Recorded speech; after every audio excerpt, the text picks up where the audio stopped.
4353 Hilldale in San Diego. Gonna go ahead and take some notes and do a quick inspection video.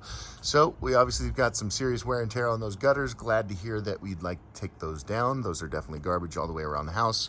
We've got a measurement on linear footage of gutters to replace all the existing gutters. I'd probably suggest we put one here as well above the garage because I do see some water damage, it appears, at the bottom of that garage door. I would guess that this garage was an addition at some point in history. There is a little bit different detail here underneath the eaves as to the house. So I wanted to point that out because that could be considered part of the roof or part of the wood repair on the roof. And that little exterior crown molding can be very challenging to replace because it's impossible to find that piece. So, you know, if 20% of it is rotten and bad around the house, well then typically we got to replace it all if we want it to match. So just something worth pointing out. Let's go ahead and jump up there. When we look at the garage roof, it looks very flat. Basically, the shingles are laying very, very smooth. When we look at the house, we start to notice a little bit of cupping. So that is the first indication that there is not just a single layer on this roof for me as I look at a home like this. Secondly, all of the flashings are buried. And as I climb up there, I'll show you a little bit closer by what I mean. But I don't have to go very far. I bend up this edge here, and sure enough, there are at least 2, maybe 3 old asphalt shingle layers underneath this top layer of roof. So I'll show it to you in a couple other places, but because there are already what appears to be 3 layers on this roof, I can't suggest that we just put another layer on top of here. There's a nice little counter flashing right there. It's not the type that we use today, but it was probably installed when this garage was added on. These lines here, I would love to do something different with.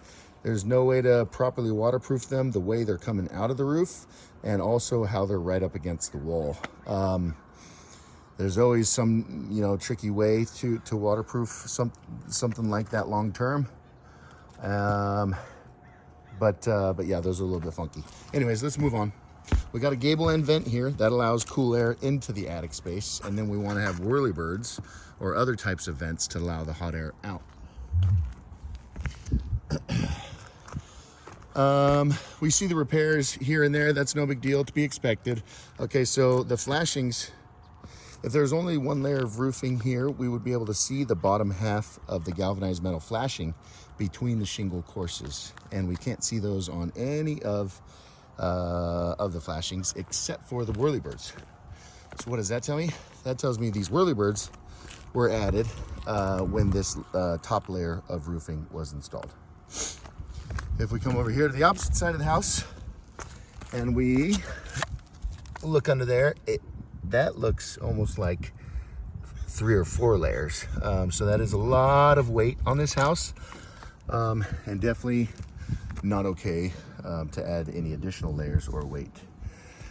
We've got some pretty funky situation here. I would guess that we're gonna find something rotten underneath there because any wind-driven rain has been going right there. What we add is what's called a counter flashing. We cut into the stucco, and we're gonna make sure to properly waterproof along the stucco edge here. East facing side of the house, usually the flat roof is the hottest part of the home. We're gonna use a material called TPO that is ultra reflective, lasts a lot longer than the torch down, and will keep the heat out of the home. These are kind of cool. I haven't seen this style of vent in a long time. Oh, there's a name on it.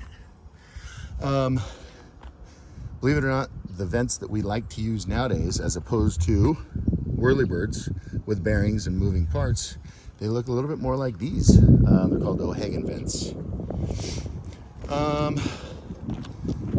Nothing of too much interest over here.